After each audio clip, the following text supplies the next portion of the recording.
Hello and welcome to Sugar Silk and Stretch. My name is Ben Doughty, My name is Michael Silkolajide. and we are delighted to be joined this evening for an exclusive interview with a man who really needs no introduction the world over if you're any kind of boxing fan, Jeff Mayweather. Welcome, Jeff. Thank you. So, I want to talk about the beginnings of your boxing journey. And from what I understand, you've said in the past that you never really cared for boxing per se, but you were very close to your older brother, your immediately older brother Roger, and you wanted to do what he did, and you wanted to be with him all the time, and that's why you took up boxing. Yes. So, Jeff, you were in graphic arts, right? Yes. So you design like pictures, labels, logos for people, things like that? Yes. Things like that. Yes. Yeah, because my wife is also a graphic artist, so I found that really interesting that you'd gone from were you going that way first, and you said what made you start boxing, or did you box first and then find graphic arts? Actually, I started boxing first, Mm-hmm. and when I when I graduated from high school, I told my mom that I was gonna, go to college, Mm-hmm. and I think I did that, kind of more for her than for myself. Sure, of Yeah. course. But but I was gonna be a man of my word, so Yeah. basically I went to college and and I was always an artist. So Mm-hmm. basically I Wow. just chose a Boxing. what is it? No You no no chose no no no no no. I chose um art, graphic art. art art yeah, graphic arts, because I was already an artist, and Yeah. it wasn't Yeah. that big a deal for me. Do you have any And in work? college, You have any work of I'm yours you sorry. could show us at some point? Um, no. Not handy. Not handy. So, Well, I mean, the thing is that most of the stuff that I did, it was like when I was in college, and Yeah. then once I got out here, Yeah. I did the only thing that I really did and is helped to design a ring for my manager, Ah. who actually owned a jewelry store at the time. Uh-huh. And so that was probably the only thing I really did as far as graphics. Mm-hmm. Other than that, I just went back to being an artist, just being able to draw. Mm-hmm. And yeah, so it's kind of like um it's just kind of like I had something that I was supposed to be doing, Uh-huh. yeah. but I chose I chose not to. That's funny. So your initial calling, you didn't follow your initial calling, you picked fighting. Was that because you come from such a esteemed fight family? I mean, everyone knows the Mayweather family, the Mayweather name. Yeah. Yeah, but I don't think it was that. I just think it was me and Roger, because me and Roger, we were very close in age, Yeah. and we used to do almost everything together. I mean, I'm Uh-huh. talking about almost everything. I mean, he was always mischievous, so I did a lot of bad things that that I should have been doing. That's funny. But Any hints? you know, Are you talking about well, street stuff? huh? You're talking about street stuff, street life? Oh, Yeah, like stealing. yeah, that's yeah, yeah. that's about as sweet as you get. Nothing more sweet than that. Yeah, I mean, but he was so. I mean, that was just him. That was things Yeah. that he did, and Yeah. for me to follow, I had to participate. Yeah. Yeah. But And that wasn't he made me. right. That wasn't your nature. That wasn't your first calling. No, no, no, not at Yeah. all. I mean, No. not at all. I mean, and basically, as as I as now as you say that, I start to think now that damn, I don't really know what my calling was. I know what my calling. No, I know what my calling is. My Yeah. calling, my calling has nothing to do with boxing. Hmm. As a boxer, I would say. Yeah. Yeah. I think my calling was to be a trainer because Yes. I've always liked to help people. Yeah. There Yeah. you And so and I felt like when I after I retired, go. I Hmm. mean, um then I felt joy in Hmm. boxing when I was with someone and we were on a journey together Yeah. and we were gonna see how we were gonna go together. Just me and that person as a team. Yeah. And unfortunately, I was blessed to the very first guy that I trained was a Hmm. very good friend of mine, Yeah. and I didn't even I didn't really know how to train. Hmm. Um, he said you know you know what to do, and Yeah. so basically, so I started training him, Hmm. and his name is David Sample, and Okay. we were extremely close. So I used to like go over his house and play um what is Nintendo. Xbox? Nintendo Or Xbox. yeah, we'll play Xbox probably about 12 hours a day. You play Ready to Rumble or did you play Madden football? Well, we play football, basketball, and boxing. Okay. So yeah, always sporting games. But Yeah. the one thing is this is that he basically motivated me to become a Yeah. trainer. Yeah. Okay. And I stuck it out with him and I took him to a world title challenge. Oh, sweet.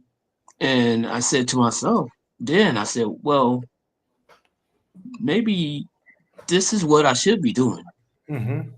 because I What year mean, was that then, Jeff? When you got involved with David Sample? What period? oh my God, that was that was probably, I would say, we became friends as soon as I came to Vegas. Yeah. He probably came to Vegas probably about maybe 2 years after me. So I came to Vegas in 80, 80 late 87. Yeah. Okay. And so after that, David probably came probably about um 89 or 90.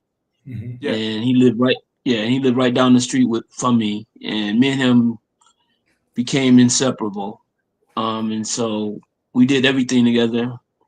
And that's basically when I walked away from the sport, he said, would you be my trainer? And I said, I don't know how to train, but we can try. Well, let me And ask so something. that's what it.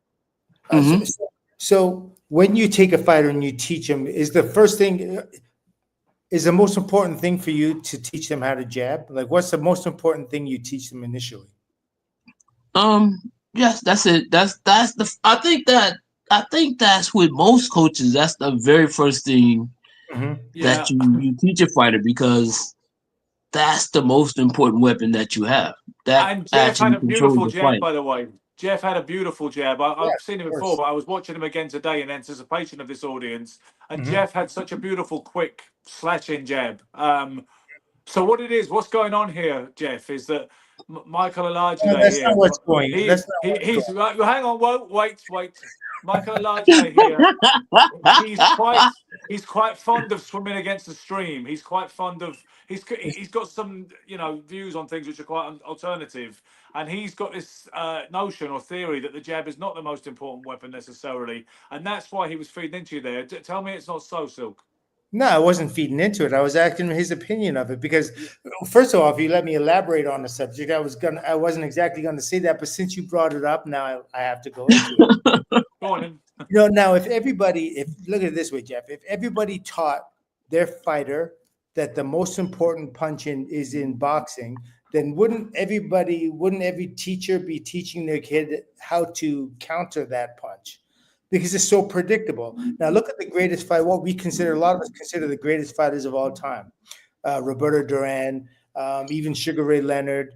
Uh, they're not jab first fighters. They're whatever punches, Roy Jones Jr., whatever punch should be thrown is the punch that you are. What about how about Floyd Mayweather Jr.? Since that seems a very apt person to throw into the mix when we're talking to Jeff. Would you say Floyd was? He had a great jab, and yes, he did use it first, absolutely. And very few fighters knew what to do with it when he threw it. Floyd like a jab to the body too. Yeah. Oh no, he threw a beautiful jab to the body. It was like a power. Wouldn't you say, Jeff? Yes. And Larry Holmes also had a great jab. You had some guys that could actually. Yeah. You had a lot of guys in boxing that could actually win a fight with basically most part, I would say, with the jab. But the one thing is this: when I say the jab is the most important weapon, the jab sets up everything. It sets up the right hand. It sets up the hook. It sets up everything. But isn't that form of thinking predictable? And if you're predictable in boxing, then you're beatable. If you're unpredictable, you're much harder to fight. So if a guy comes to me and they're saying, okay, his jab is going to be his number one weapon, he's going to throw that, I'm thinking of a myriad of different ways how to counter that jab. I'm going to use it against him. That's what intelligent trainers teach their fighters. No, don't get me wrong. That much is true, but the jab is just a weapon to set up what you're doing. It's not the only thing that you're doing. You're doing a whole lot with that jab. I mean, like if I jab you to the head, I jab you to the body, then you don't know where my right hand is coming. My right hand might come to your head. My right hand might come to your body. I might even throw a right hook.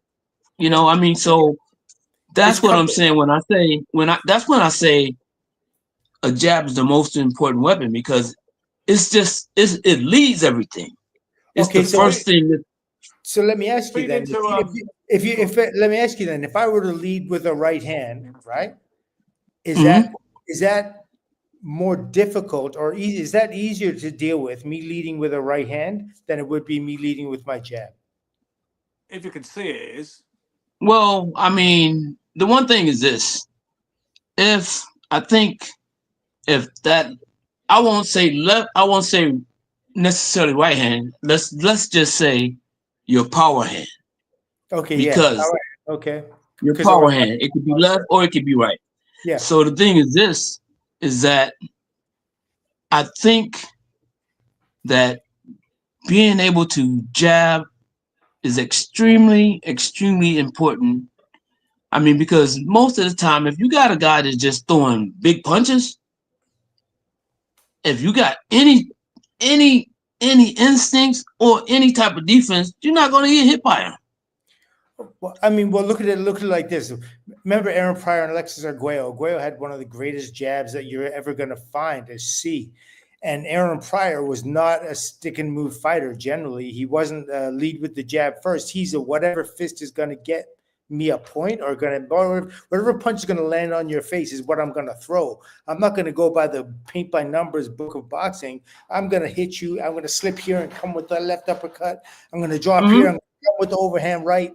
You know what I mean? There's just so many. It's a much more complex and unpredictable thing. So when you're in the ring, it's much harder to deal with that kind of fighter, because you don't know what's coming and when it is. But if I know he's going to throw a right hand, left hook, but before he throws that, he's going to throw his jab. That jab is letting me know something's coming, right? If to feed into your argument, Silk, I noticed I watched Jeff's fight with Oscar De La Hoya again before the show tonight. And one thing, because I mentioned Jeff had a beautiful left jab, but Oscar was doing a very good job of throwing his right hand over the top of that jab. And he was often leading with the right and looping it over the top because he figured out Jeff was going to have a great jab and was going to throw a lot of jabs at him. So obviously that's one example where it bears it, it feeds into your theory that it can become predictable at times when a fighter is targeted on taking that jab away and countering it. Yes. But I don't think I still don't think we can eliminate the crucial importance of the jab. I totally understand what you're saying, Yeah. Well, and I think the one thing is this: your power hand. No one even has to teach you how to throw power hand. No one even has to teach you that, yeah, because if you can punch, you can punch. And I mean, don't get me wrong. I mean, of course, we teach fighters to make sure they turn their punches. So you're gonna hit them with the knuckles. But what I'm yeah, saying is this: is that if you have power, you don't have to learn. You don't have to learn power. If that's Mhm. something you have it. If you don't have it, can you you need a improve it though? jab. Because people No, you said need that was what you can commentator Jeff always you said, that they'd say Jeff Mayweather is a great boxer, but he lacks a bit of firepower. That's what they continuously said about you. right. But do you believe, as a trainer now and older and wiser, can you create a puncher or a better puncher? Can you improve a fighter's power? I think you can create a puncher. Just I mean, not you can't take a guy that can't punch and turn him into a knockout artist. No, you can't do that. I No, think that I agree. you can add a little bit more power to a fighter, and basically Where he's going to get you respect. can That's what you're saying. yeah, well, yeah, I mean, so yeah, I think that you can do that, but that's where I go right back to what we're talking about, Yeah, because I'm not a puncher. I don't need to throw my right hand, or because I'm right-handed. I don't need to try to throw all my power every time I throw in a shot, because I'm not gonna do nothing with it. But I can outsmart you with my jab. I can beat you up with my jab alone. yeah, Mhm. Well, I mean, one of the beauties of the jab is, I mean, it is the most often used punch, and it's used for a myriad of different reasons, right? Like keep your Hmm. distance. It's a precursor to what's to come. It's a distraction. There's a number of things, and obviously you use it over a period of time, and it starts to lump up on you, and it doesn't feel good. Initially, you're not worried about it. By fifth, sixth round of taking that consistent jab, yeah, it does start to hurt. It starts to lump you up like that little ball peen hammer. You know what I mean? It's like bing, bing, bing, bing, Yeah, bing. After a while, yeah, yeah, you get yeah. yeah. but But yeah, go in ahead. any case, Jeff, I feel, because it's interesting the way we've got into this boxing technique discussion early doors. But we talking about your own particular story in the sport. How many amateur fights did you have, Jeff? Um, I had about mm, about 41. 41. Okay. You didn't have Um, great deep experience in the amateurs. What No, age did you not start? triple figures. What age? what when I started in amateurs? Yeah, Yeah. what age did you start Um, boxing? I actually started. I would say probably about 13 or 14. Okay. So it was like in the middle ground, right? So it wasn't a Yeah. single digit. It wasn't single digit like Floyd, but it Yeah. was, Floyd yeah. Jr. was starting. He started when he was like 6 or something, right? Or 5, I believe. Yeah, yeah, yeah. I mean, Floyd had no decision making on what Yeah. he was going to do. No, he Yeah. was just, yeah. I He can was just see going to be a that. boxer. And Yeah. why was that I Floyd mean, Senior's call? Was it Floyd Senior who said, "My son is going to be the greatest fighter, ever lived, and yeah, I I'm mean, starting him from two don't years get me old, and that's that." wrong. Yeah, the one thing is this: not just Floyd Senior. Of course, Floyd Senior was the first voice to go out and say that to everybody within ear's reach, Yeah. that my son is going to be the greatest fighter on this planet. Yeah, Hmm. And to some people, I mean, he fulfilled the prophecy that he said. Hmm. And I mean, that's all left up to someone's opinion. But the Hmm. one sure. thing is this: is that um he got to a point where, I mean, the things that you guys seeing Floyd do at 20, or you 25 or whatever age, when you see him doing those things that he was doing in the ring, he was able to do that when he was like 8 years old. Yeah. Yeah. And so that and it stuck with him. And now it's kind of funny because now boxing has kind of took a page out of Floyd Sr.'s book Yeah, and exactly. Yes. realized The blueprint. that the younger you start, the better chances you have of success. Oh, absolutely, absolutely. I Well, let me also ask you, think how much of that with Floyd and Floyd's success, how much of that do you think was a fear of being hit, and how much of it, like his defensive reflex, for instance? I mean, it's good to have a healthy fear of being hit, and there's no getting around that, because the other side of it, the fact that he had a father and an uncle and yourself that had I'm sorry, at that time you guys were both the same age, right? Am I right, or close to it? who's that? Who? Who? Who? With Floyd Jr.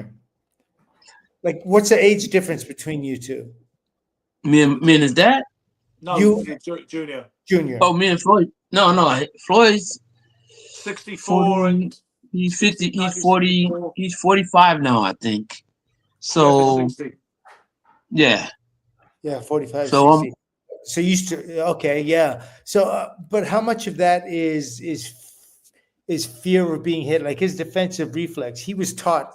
Obviously, was he taught early, like right away, defense before offense? Because he has a self-preservation type offense or boxing style, right? It's well, self-preservation. It seems to me he's yeah. like this. I'm sorry. It almost seems to me that he's like this. He'll come in and he'll take the first 3 rounds to size you out. He's not putting anything out there that you can counter or get a rhythm on or anything. He's just looking. He's picking at you with the jab. He's poking away and he's seeing what's happening. Then after a while, you're frustrated. You're not able to get to him. Then he starts bringing in the right hand. Instead of bringing in the left hook, finding his shots. What? Give me something on that.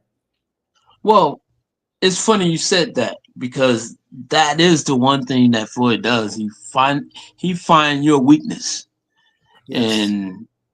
and once he find your weakness, he starts to attack that weakness, Yeah. and then after you find out how to stop that weakness, he finds another weakness. Yes. So, and that's basically how he's been as a kid. I mean, he. I mean, after the one thing is this is that you don't necessarily learn everything from a trainer.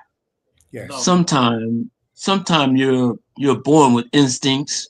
You're Mhm. born with just natural ability. That's Mhm. been brought out.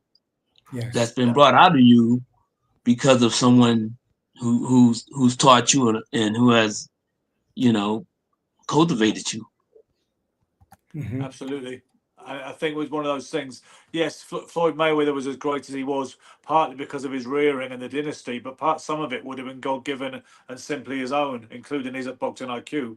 That Yeah. but Oh, I realised that we were talking about the age. Michael was talking about the age in relation to yourself and Floyd Junior, and also to Floyd Mhm. Senior.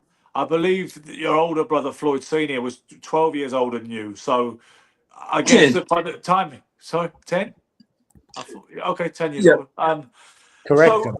I imagine when he was boxing, because he was so much older than you, a decade older than you, that you didn't necessarily share that journey so intimately as far as Floyd Senior's career went. How much of it do you remember of his professional career and some of those key well fights that Floyd Senior had? well, I mean, the one thing about my brother Floyd was that he absolutely loved boxing.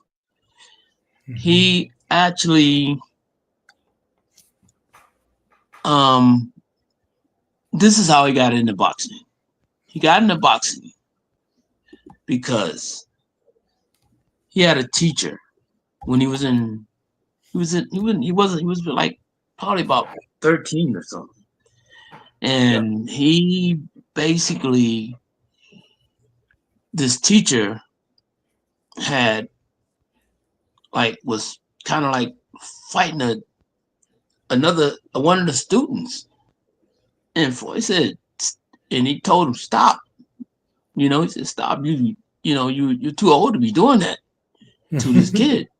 Yeah. And so then the teacher basically moved all moved the tables and the chairs and everything, and actually, picked a fight with Floyd. But Wow. and so and and this is a grown man, not this is Yeah. not a it's not a kid. This is a grown man, Hmm. and basically he ended up fighting with Floyd. But the one bad thing that the teacher didn't realize was that my sister was also in that same classroom. So Wow. so so they both beat up the teacher. Oh my Lord. Wow. They both beat up the teacher, and then Floyd got through into juvenile, Oh wow. and there was a and then there was a guy there that was actually a boxing coach, Hmm. and he told him, he said that the only way you're going to get out of here is you got to have something that you're going to do that's going to keep you out of trouble. Yeah. And so basically, he chose boxing. He chose boxing, How old was he at and he that time? felt he was 13 or just a 14. kid. Yeah, he was just a kid. He was probably about by the time, but no, he was probably about 16 or 17 years old. So he did start late boxing, huh? Yeah, Relatively, That's yeah. that's incredible. That's pretty impressive. When you look at who he's fought and the way in which he fought them, starting at 16, that's pretty impressive. yeah. And I I mean, think, he was kind of like the local hero, in the Yeah. city. Hmm. Everybody would come out, and it was like a big event just to Yeah. go, and see him fight. Wow. And who started it? So where did he get the Philly roll, the shoulder roll Philly thing that they talk about all the time? Where did he get that He from? got Did he Philly, or did he see it on TV, or was it just a natural thing? Because I know that, I mean, come no, on.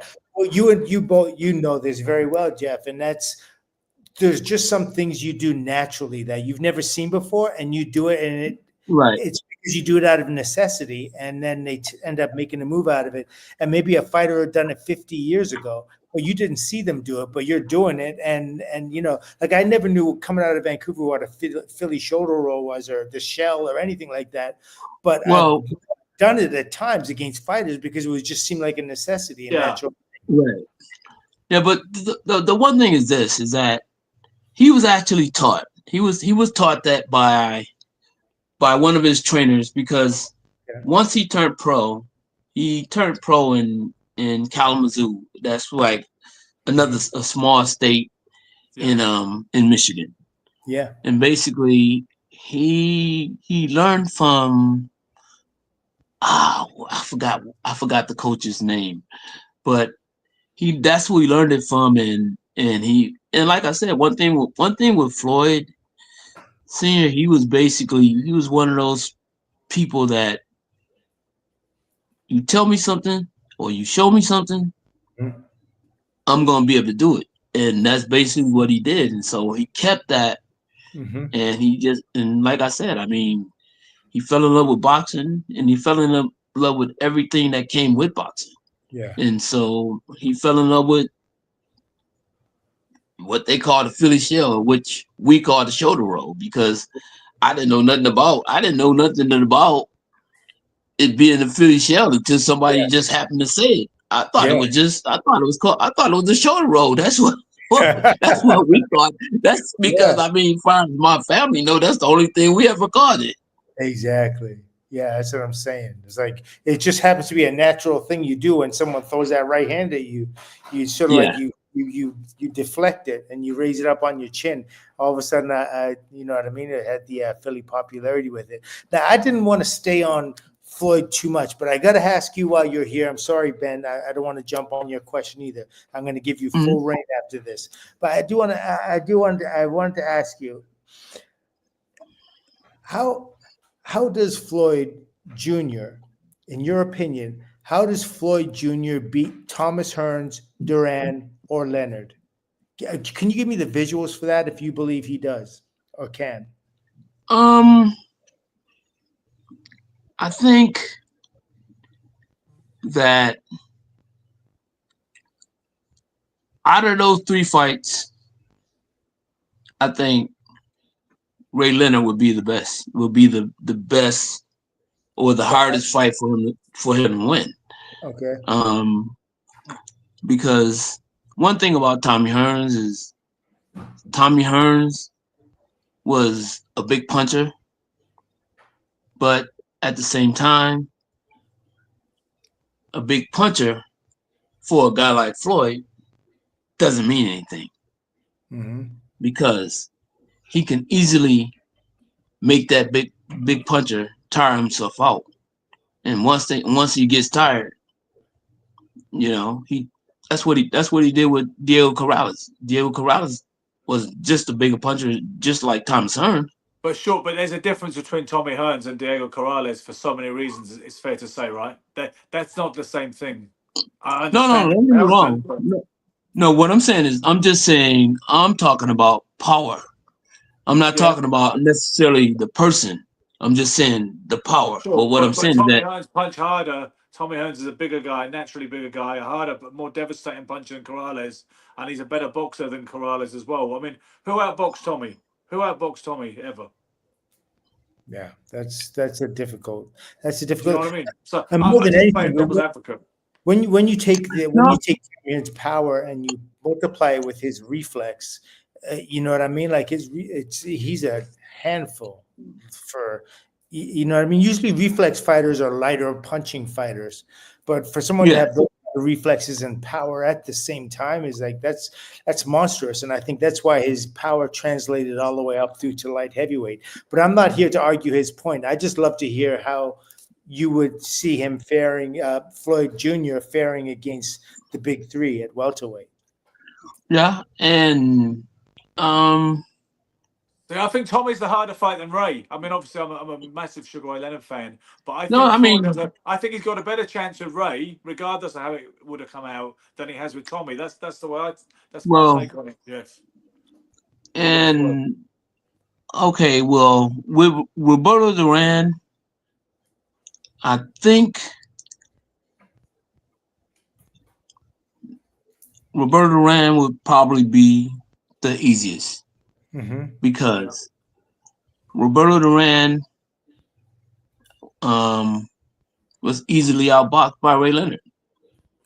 The second time it was for sure, but that comes also with certain bits of mitigation. I'm not going to make excuses for Duran. No. But what I'm saying is this. Jeff. No. See, don't say what happened with Ray Leonard the second fight, because the difference between Ray Leonard and Floyd is this: Floyd never lost a fight. True. So basically, what I'm saying is that he would have saw the best Floyd, and I think that needed to make adjustments. Yeah, it wouldn't have needed to make the adjustments because Floyd. I agree with you insofar as I can see that Floyd wouldn't necessarily have made the mistake that Ray did the first time. Well, and so much of that, guys, so much of that is caused out of like the emotion of the moment. There are so many things that can take a fighter off their spot, like off their best mental performance. Like obviously, Sugar Ray Leonard was physically in the most elite shape you could. I mean, for him in that first fight to do 15 rounds in like that is just insane because that's not his fight. I mean, Jeff, and Ben, I'm sure you know as well. Is like doing those kinds of rounds at that kind of pace with, you're slamming your body, your elbow, you're hitting them in the hips, back of the head, top of the head, on the chin, solar plexus. I mean, everything's getting hit. When you finish, you want your whole body in an ice cast when you're finished. Yeah. And for him for Ray to have that kind of endurance and that durability, it was just insane.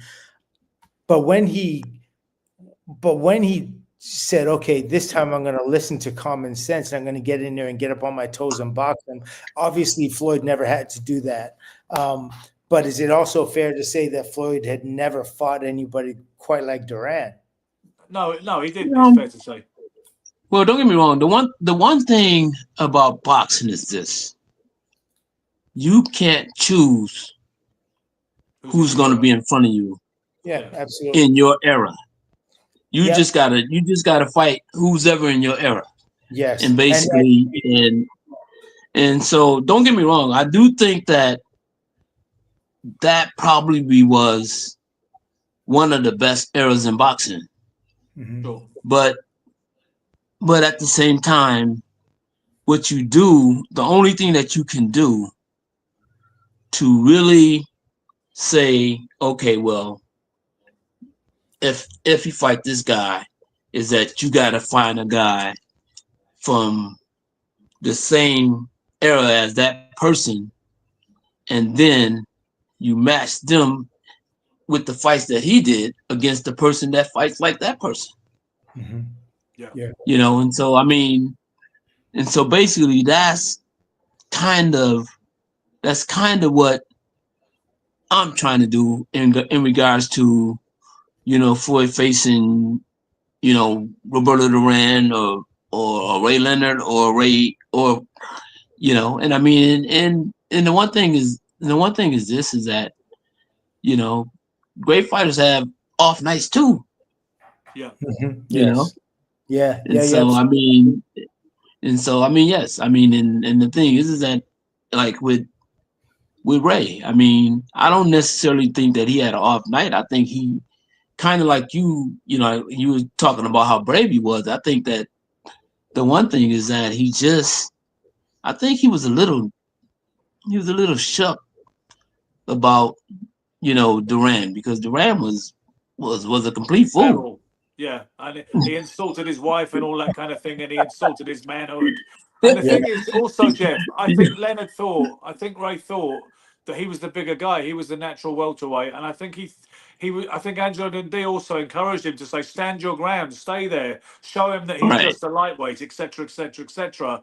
And I think Leonard actually wanted to outman Duran, and I think he thought he could get away with it in the You know, first fight for the sure. biggest thing I thought in that fight that decided that fight was Ray's insistent to not throw a straight right hand. Every single, like, Roberto Duran is Looping. not the kind of fighter you hit with looping punches. He eats that up. He'll kill you when you Hmm. throw hooks, overhand rights, but those straight shots down the line. You look at the second fight with Ray and Duran, and Ray throws that nice straight right hand and keeps him. I mean, it's just a different fight altogether. Yeah, he did the footwork, he incorporated that, but he used a straighter right hand, or at least he didn't throw the looping right hand, because Duran sees that coming and he eats you up. He did it with Davey Moore. He did it with Iran Barkley. He did it with everybody else except for Tommy Hearns. He shot it straight down the line, Yeah, and you can't hit him with circular shots. And James Toney is like the same type of fighter. Circular Yeah, shots you're going to catch him with. You know what I forget mean? about it. Yeah. They eat you up. I So, agree. talking of let's just stick with the Mayweather dynasty here. We've spoke quite a lot about Floyd Jr., which is inevitable. We spoke a little bit about Floyd Senior. How about Roger? You know, your kind of favourite brother, as it were, the one that you were closest in age to and closest to, by the sound of it, growing up. You must remember his career pretty well, his pro career, because it's fair Yeah, to say that the Black Mamba was the biggest puncher in the family. yeah, hands down.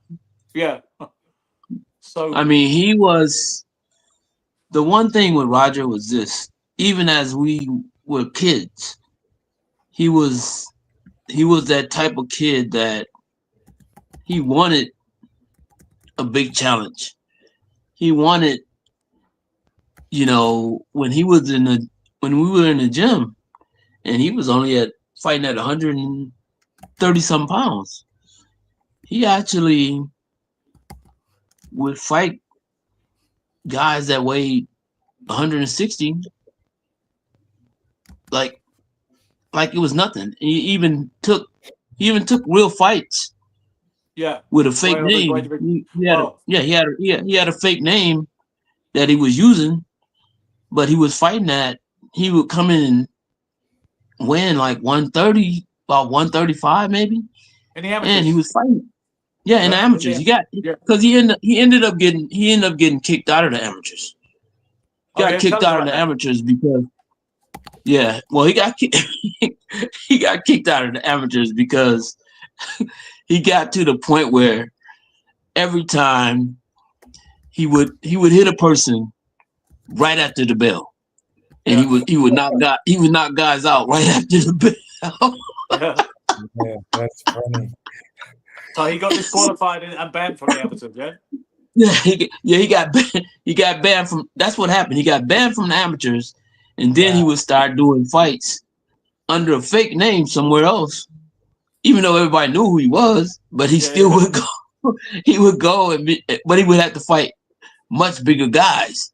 He was Yeah, fighting Yeah. guys that were like 154, stuff like that. But yeah, and he would actually 130. fighting those guys like that, and he was one of those guys that he never cared about a person being bigger than him, and especially with size. He never yeah, cared about that at all. You've yeah. touched on another one of my friend in the middle's pet theories or favorite kind of areas of discussion Oh, because jumping the because gun. the Silk think that the size advantage and weight advantage is way overrated. He says skills pay the bills, to use a Mayweather-esque phrase, and he thinks people worry too much about weight and size when they're matching kids, matching guys, because Yeah. he thinks it's all about the skills and the technique, which obviously Roger was a proponent of that, huh? Yeah, I think so because I mean Roger was fearless. I mean he was different. He wasn't like He laid on the I would say. line. Of course, Yeah, he wasn't like me, but he wasn't like Well, Floyd or Floyd he was Senior. more He was spiteful. basically Yeah, he felt like he was more spiteful than the rest of you in terms of his well, mentality. He was more he wanted to he do certainly, damage. from watching him, he certainly wasn't hesitant. Like he would let things go, and he's in it. Round one, he was in it. Like when that bell rang, he's yeah. all about it. Now his was he a big puncher because of his intent? Where do you think it came from? Was it his intent, like his mindset? Was he just like, I just want to drill this person? Do you think it was like, did he have a big hand? Does he have a big hand? Like, so it Yeah, carries more No, weight? I think it was just what you said previously. I think that his mentality was he just wanted to hurt. And don't get me wrong, he took a lot of risks. Hmm. He took a lot of risks, and sometimes got it nailed. didn't work out for him. Yeah, Yeah. So he was one of those guys that It's a gunslinger. Yeah. he either so either you're gonna get me or I'm gonna get you. Yeah. pure And box that office. happened in a lot of his fights. So if it is his intent that made him a puncher, then wouldn't it be easy to teach everybody how to be a puncher? Everyone could be a puncher if it's intent. You don't You think could there's hypnotize them. No, yeah. I don't think that. I think that mentally it can be in your mind, but the one thing with him is that he was a puncher. The Yeah. very first time he got in the ring with someone, Hmm. he he knocked him out. Yeah. I And mean, even he as was a kid. he was skinny, right? He had the skinny legs. Everyone says, Yeah, well, he was very skinny. Well, yeah. They tell you, they say, oh, punching comes from the legs. And I'm like, come on, you can't tell me that. You could look at Mayweather. You can I look just at, think you can. I just think that power is just something that either it you're doesn't, gifted with or you're not. I don't know, it doesn't come from your legs, that's for sure. And you know where it tends to come from? People that are like, that have a big back. People that have a heavy back that know that get that torque on their punches. They know how to turn into them. I mean, even Mhm. Ernie Shavers is not a tall, lanky guy, but his back is thick. And so you have that kind of like, you know what I mean? When you're turning your body into that punch. The hardest guys I ever remember getting hit with were all like hunchback guys. Yeah. You know what I mean? It's Hunchback. they're hunchbacks. They got these big ass backs and they're rounded over like this. And when they hit them, I was like, what the hell was that? It's crazy. Yeah. So that's why he dominated Notre Dame, the Hunchback, for so long. He'd knock them all down the stairs. Practically unbeatable until he got the hump. Yeah, but Got to get over the What's this? There's a question here that seems like we've finally found a gap in the verbiage for a question. I'll take it because it's here. It says, do you think there were differences that influenced the way Junior fought when he was being taught by Roger and Senior? Because that was, I believe, initially Floyd Senior trained his own son, and then they seemed to have a falling out for a certain period of time, and Roger took over for about 16 years. Is that right, Jeff? Yeah. I mean, it was kind of it was kind of like a sad situation for our family to see them break up. Yeah. Because I mean, his dad, he did everything he could to help his son, and I mean, in I would say almost everything that was instilled in him was instilled in him by his dad.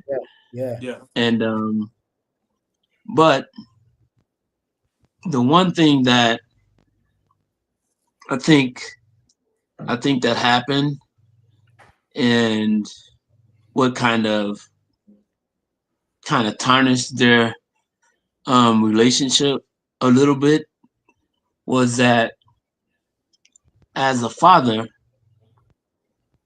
and Floyd starting so young,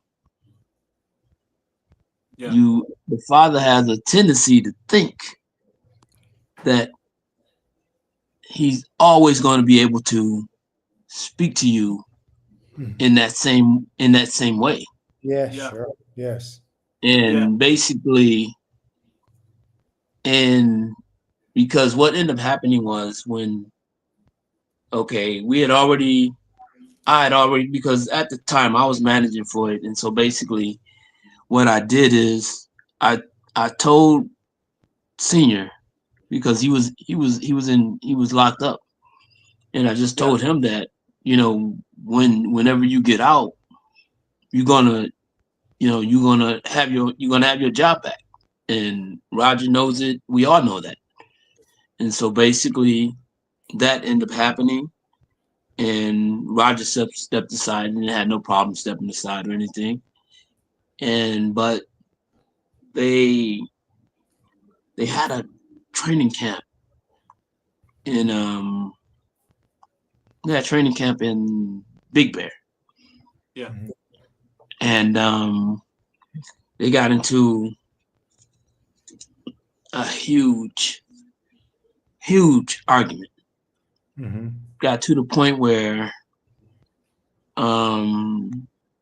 Senior came home. He came from the training camp, and came home, and basically, and I tried my best to salvage everything. And basically, I talked to Floyd Senior first, because he came back to Vegas first. And when I seen him, I told him, I said,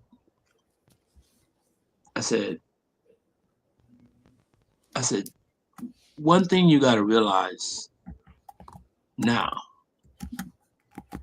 where your son is right now, it's different. It's different than you going to be able to be his dad and just say anything to him like you've been able to do. Yeah. I told him, I said, he's his you own know man. who your son is? You know who your son is now? He's your boss. Yeah. No, I mean, realistically, that's what he is. He's his boss. And I mean, and so basically, so now he's finally got to that age to want to defend himself and want to be able to say and do things that he's old enough to do and he's mature enough to do. And so he don't have to be where he's like, okay, I'm gonna be scared to do this because of my dad. Yeah. But, and so that's kind of what happened with, and so then when Senior, I told Junior, I told him, I said that your dad sacrificed everything for you. you know. And I mean, and he came here. He came here for you, Yeah. and and that, hopefully, I didn't really say hopefully you can give him another chance, but I just told him, I said that, you know, you know, losing losing your dad like that is going to be tough. But it was fortunate enough also where um Top Rank at that time. I mean, Oscar was hot. He was like probably the hottest fighter out there at that time. And Yeah. so basically, um, and Oscar mentioned the fact that he loved the way that, you know, senior trained, and so he ended up Yeah. getting a job They with worked. Yeah, they worked together for the Fernando Vargas fight. I remember that, and I remember yeah, well, Oscar in that fight. He was using the shoulder thing, which he said that he'd yeah, learned off Floyd. Excuse yeah. me. Well, I mean, he never learned to show the rope for real. Well, he was trying to say in the post Because fight interview that he got it down. He said that thing you no, learned don't with get me Mayweather, wrong. like this. No, yeah, no, he was using it, but he didn't know what he was doing. He didn't use it right, Nah, and and it didn't look right. even senior told him when he came back to the corner. He said, "No, don't use the shoulder roll." So let me ask you about you, Jeff, for a second. Now they called you Jazzy. That was your nickname, right? Who gave you that nickname? Um, I had a grade school teacher that gave me that name. Okay. And do you wish you would you went with that nickname, but do you have a nickname that you would have preferred to be called? And if so, what is it? Um, I don't really think so. I think that Describes you. name was kind of fitting for me because basically I got that name because when I was going to school, this is grade school. I was going to grade school, and I like to wear suits. I used to wear Oh, suits to school. yeah. and so Well, like I used to wear like leisure suits, and so like my teacher would say, "You pretty jazzy," yeah, and there you go. that name stuck. Avant-garde, avant-garde. I love it. I love it. Jeff, you were 23 1-1 at one point. I mean, that's a pretty impressive record as a professional boxer. And moving up, you were there. You were there. You were. Let's just say the wheels came off, right? Was there something um, outside your profession that caused this? Like, what was it that gave you? Where at that point, life seemed to change for you. What was going on for you in your personal life, or was it professional that changed your trajectory? well, I think the the first thing that kind of hits me like it hits anybody that's in boxing Mhm. and get robbed, Okay. because I had a fight with this guy and Romero, Romero. no, yeah, but I beat him too, Oh, but you mean Clark? You mean Clark O? I think his name is. yeah, Clark Earl, Yeah, and basically Miranda. that was ridiculous. That fight right there kind of it made me kind of wake up to the reality that Yeah. things ain't always going to, even when you supposed to win, it's not always going to happen that way. You never Mhm. got robbed in the And amateurs, did you? um, It's different in the amateurs. um If you get dropped the I hear amateurs, you. yeah, I hear you. I don't, yeah, it's different because the one thing in the amateurs, the one thing in an amateur fight is this: once you sign a professional contract, your amateur don't mean nothing because you starting fresh now. You Yeah, 0-0. yeah. Mhm. So I mean, and so you getting a second chance to, and but the one thing about it is this stays with you for the rest of your life. until you are put in the grave, Mhm. this sticks with you. And it And affects your so, progress and affects your ability to earn money and everything else. So it's a proper yeah, setback. Yeah. yeah. So I mean, so basically, that was the first thing that it kind of Powered you. like, I won't say it didn't motivate me. It didn't motivate me as much as I wanted to, but I mean, the letdown it did. I mean, I won't say that. I don't know how I felt. I know how I felt about it, but at that time, but I mean, I kind of was like, got to the point where I was kind of like straddling the line of wanting to do this Yeah. and not wanting to do it. Yeah. The heart not And quite in it so much. So you had to do yeah, it. I think you were doing it more out of at a certain point. You were doing it after a couple of losses. You were doing it more out of necessity or out of habit. You're habitually. I mean, it's something you did your whole life or for a great deal of it. So now it's yeah, just like continuing on because it's almost like a force of habit. yeah. I mean, and don't get me wrong. I mean, the one thing is this also is that the one thing I realized also Mm-hmm. is that after that, because after after that loss, even though that loss, that one was the worst one to me because of where I was in my career, and Mm-hmm. basically it was a guy that actually here, and we both was, it was kind of like everybody wanted us to fight each other, and we finally got to that point. Yeah. And but I got robbed. I didn't, and the glory went all to him. Do you watch that But fight, or do you not nope, have it? You don't. You don't.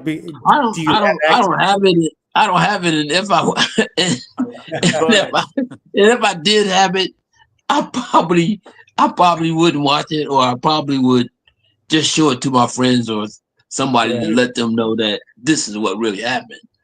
Do you You ever know, watch but any of your fights back? Do you ever watch yourself today in the ring?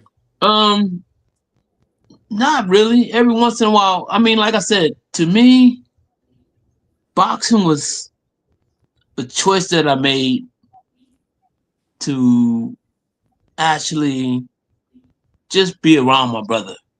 Yeah. Mhm. So once I kind of retired from boxing, I wasn't, I wasn't one of those people that, Wanted to relive the glory of it all. yeah, it was,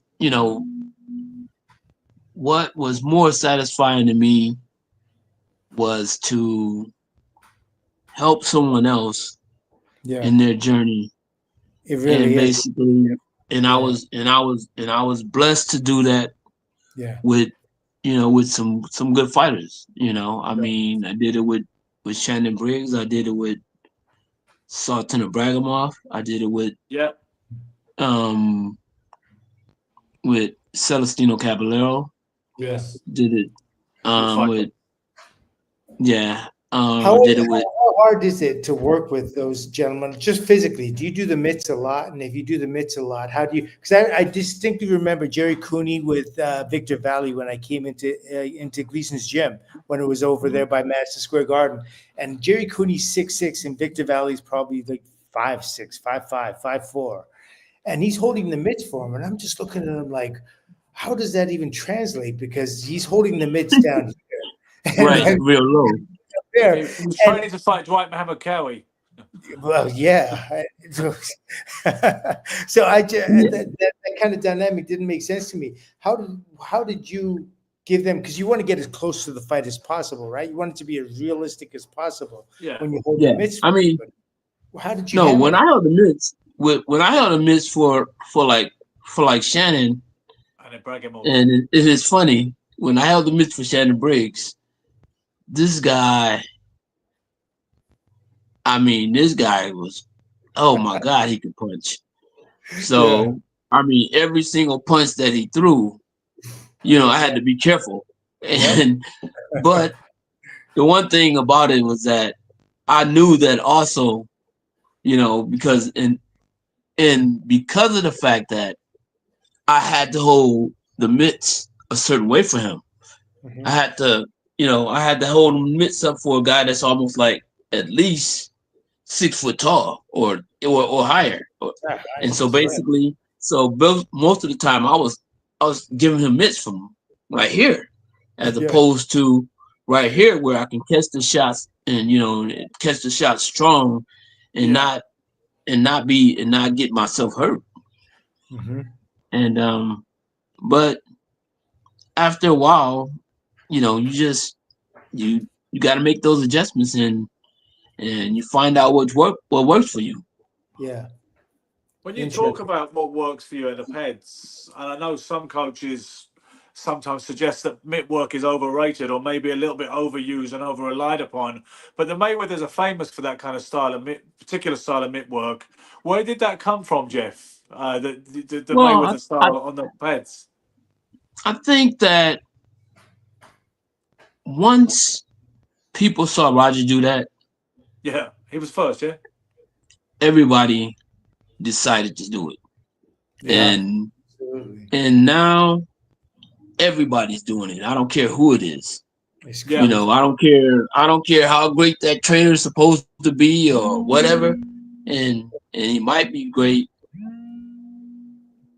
What was the methodology behind that? But behind his It's like someone's trying to call. Someone's trying to Okay. call Jeff. I think No, no, no, he's yeah. no, lost. no. It's all right now. Okay. Cool. It's all right now. Yeah, he was saying what was the Yeah. methodology behind that kind of flashy mitt work? Was that just like something to keep Floyd's mind stimulated, or was it actually a conditioning drill that you thought would play a I part? mean, I think it was more of a conditioning drill.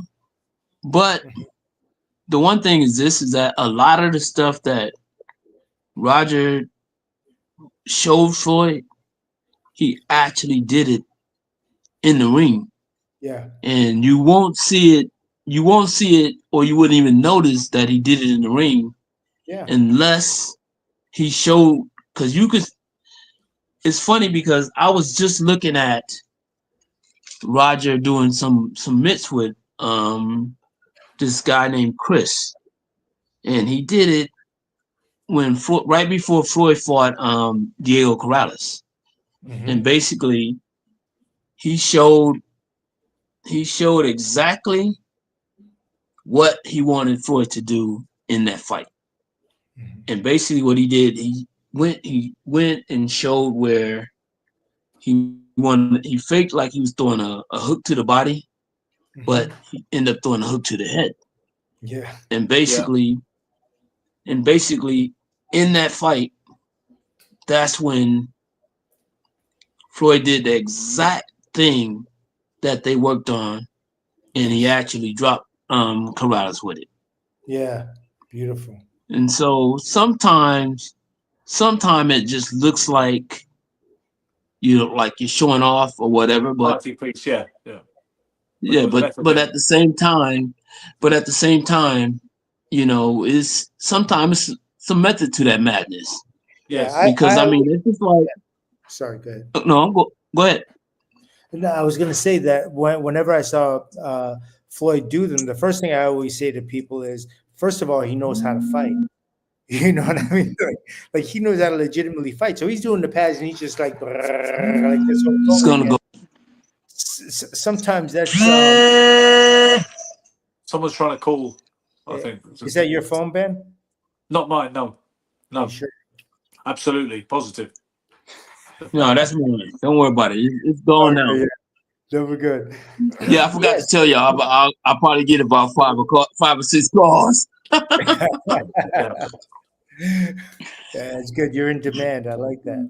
Oh, yeah, but in terms of the way he threw those punches on the pads, now people are doing it in fitness. Never mind just the actual fighters, but people were doing it in fitness. It started this whole fad of mitt work, and it always I'd always told people, I'm like, this is something he's doing, one, because he already knows you're not going to learn this day one. This is something he's known how to, he knows how to punch. He's set in his form and style. Now he's doing this as something else. Maybe it's a mental drill, because the brain hand coordination is one of the most, I mean, it's an incredible thing. Once you have that kind of dexterity, you can turn your fist and do whatever you want. So he's working on more than just power or his cardio Right. conditioning or his muscular conditioning. It's more like a brain conditioning exercise at that point. Yeah, so you'd be wrong to try and I copy that agree. style obsessively, thinking that you were going to become Floyd Mayweather Jr. just because you did it. And no doubt there's lots of fault. Well, If you don't already have great fundamentals, it could enforce a whole bunch of mistakes, no doubt. let me tell you something. There's people that do that mid work and have no idea what they're doing. Yeah. We even had a guy in the gym that used to do that, and I just casually walked up to him and I asked him. I said, "Do you know why you're doing what you're doing?" There you go. He said, You guys do it. "No." He said, "I do it because that's what Roger do." I said, "Oh, okay." I said, "Well, okay. Well, that means you don't know what you're doing." Exactly. Exactly. And that's all people have to do. They need to ask a trainer why. And if a trainer can't tell you why, it's the wrong thing for you. Every trainer That's should know true. why they're asking you to do anything. You know what I mean? Yeah, There's the got to be trainer definitely should have an answer for your you. style of boxing is very much like a belief system. It's very personal, and there's a reason why. You know what I mean? Your style in boxing is a belief system, and if you don't, if it isn't substantial, you're not going to be able to believe in it, and you're not going to be able to trust in it, and it's not going to work for you when it counts. That's true. So by way of closing, Jeff, because we've had you on here for over an hour at this point, and I realise you've probably got other stuff to do. You're the main man from what I understand. You're the main man at the Mayweather gym, from what I understand. What are you busy with today, particularly with fighters and such, right now in 2024? You have the flyweight camp, right? Well, I just had a guy fight. Last Friday? Yeah. And then I have a guy fighting on the 30th. November 30th, yeah. What is That's that on kind there? of. I'm sorry. November 30th, yeah. Yes. Where is that? To be honest, I don't know. It's, but it's no. It's one of Floyd's shows. Yeah, okay. It's so I don't know because I mean he's working with Richard Schaefer now, so yeah. So wherever, I don't know where that fight's going to be, and plus because I've been involved with this thing called Team Combat League. You ever heard of that? Yeah, yes, I have actually heard of it. Yeah. Okay, yeah. So last year I was a coach of that. I was a head coach, and so as of right now, I'm not 100% sure if I'm going to be doing that, because if I'm going to be doing that, it's kind of like I've got to let my fighters not necessarily not be trained by someone else, but I can't give them 100%. as much of me as I can. Yeah. But it's one of those things where right now I have young kid that's signed with Floyd, Joseph Brown, really good fighter. He's from Canada. He's a good kid. Yeah, he's from Canada. Yeah, I've been training him since he was 14. Wow. Okay. Yes. Yeah. So he's been coming. He's been coming here for quite some time. Yeah. And but the thing is this right now. It's hard to try to balance where okay, when I'm working with Team Combat League, the pay is great. Mhm. So I mean, Yeah. and right now Mhm. Joseph is. It's, I think one day that he's gonna make millions and millions of dollars, but you it might ain't need finna some happen help. right now. Yeah. Yes, yeah. Well, it's not going it's It's not not gonna gonna happen right happen. now. And so It's being gonna that it's take. not gonna happen right now, Yeah. I got to do what's right for Mhm. myself. Yeah. Yeah. And so It, basically, which It's means that you know, throughout the season is only 3 months. okay. yeah. So basically, I'll probably be doing Team Combat League for 3 months, Mhm. The Team and Combat League, is that where they have the short fights, like 2 round fights or three? They're one quick, round right? fight. One round Yes, one fight. round fight. There's a lady called Melissa St. Ville who does that. That's where I'm aware of it from. Melissa St. Yeah, Ville, yeah, and I know her. yeah, I believe she knows the Mayweather family in some way. Yeah, and she No, Roger used to train her a long time ago. yeah, I believe so. And I know because she was at the Atlantic City Hall of Fame with us last year, and I seen her on social media doing this thing. With it must have been Team Combat League. Yeah, Yeah. Yeah, 1 round fights. You'd have been good at that yeah, still. yeah. That's and Not I mean, don't get me wrong, that it's different. is different, but it's something. I think it's something here to stay because I mean, it's energized. It's energized every single round Yeah, because Huh. when you got a person fighting only one round Yeah. and they're You giving give it their everything. all, Yeah. yeah, imagine. you give everything. And I mean, and basically, and so every round is like that.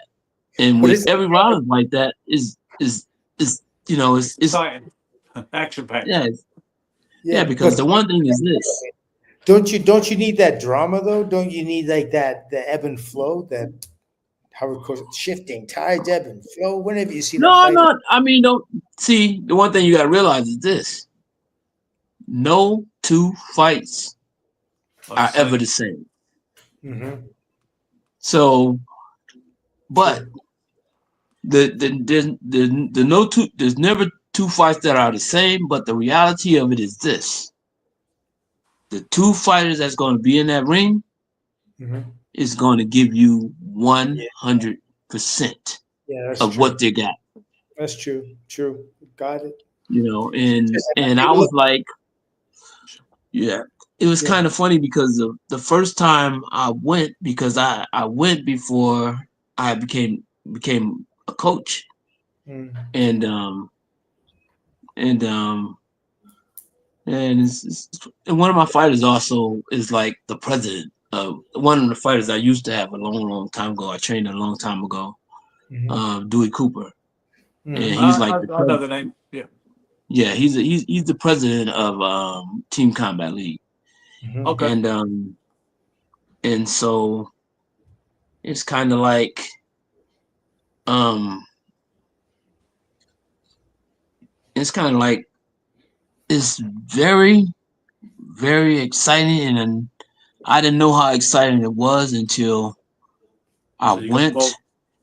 Yeah, I went to one of the shows before I, even had the job. I went to one of the shows, and it was like every single round, everybody's. Off the hook. I mean, yeah, is trying really really hard to win that round, and I was like, wow, this. I mean, this every single round is like, because like if you having a 10 round fight, a guy, some guys will take a couple rounds off, and but Yeah. with one You can round you see. can't do that.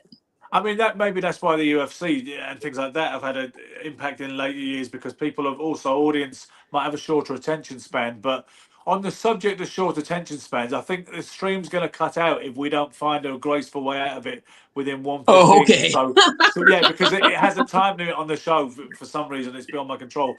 But Jeff, thank you so much for gracing us with so much of your time. It's a pleasure Yeah, to talk to thank you, brother. a Thank you. boxing Yeah, legend. And thank you, guys.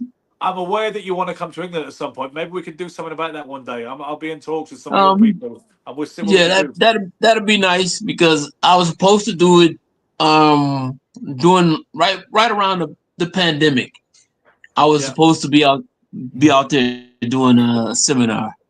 I But heard about that. Yeah, yeah, so let's see if maybe we can you make it guys happen can get again. me back there. And if Okay, when I'm let's in do that. Vegas, I'll swing by. Thank you very much, Jeff. Guys, Okay. thanks for All watching. right. Press like, press subscribe, share, tell your friends. Be lucky, keep punching.